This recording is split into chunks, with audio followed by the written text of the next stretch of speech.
Welcome to beginner friends. అందరికీ నమస్కారం. ఓం నమో భగవతే వాసుదేవాయ.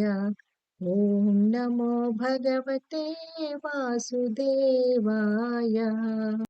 భగవద్గీత పారాయణలో ఈరోజు 2వ అధ్యాయం సాంఖ్యయోగము 35వ శ్లోకం. భయాద్రణాదు పరతం మన్స్యంతే త్వాం మహారథా యేషాం చ త్వం బహుమతో భూత్వా యాస్యసి లాఘవం.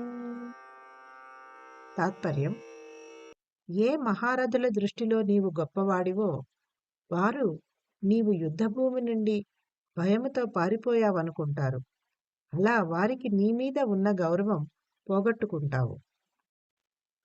అర్జునుడు ఒక మహాయోధుడు.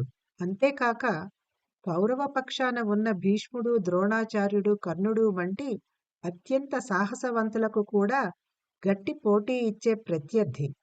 ఎంతోమంది దేవతలతో యుద్ధం చేసి కీర్తి సంపాదించుకున్నాడు. వేటగాడిలా మారువేషంలో వచ్చిన శివుడిని కూడా పోరాడి మెప్పించాడు. అతని సాహసానికి, నైపుణ్యానికి మెచ్చి పాశుపతాస్త్రం అనే దివ్యాస్త్రాన్ని శివుడు అతనికి బహుకరించాడు. అతని విలువిద్యను మెచ్చి గురువు ద్రోణాచార్యుడు కూడా ఒక ప్రత్యేక అస్త్రం ఇచ్చి తన దీవెనలు తెలియజేశాడు.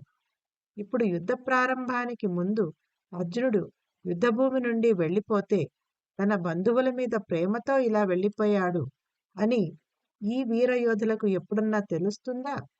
అతనిని పిరికివాడు అని, తమ బలపరాక్రములకు భయపడి పారిపోయాడు అని వీరంతా అనుకుంటారు. కర్ణుడి లాంటి వాళ్ళు, ఎదుటి వాళ్ల ఉన్నతిని సహించలేని వాళ్ళు ఇంకా చాలామంది ఉన్నారు.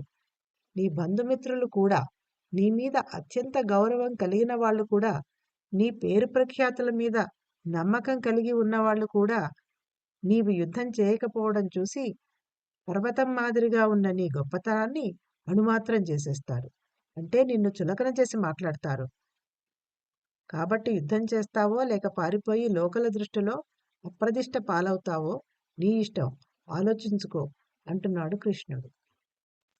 ఓం నమో భగవతే వాసుదేవాయ.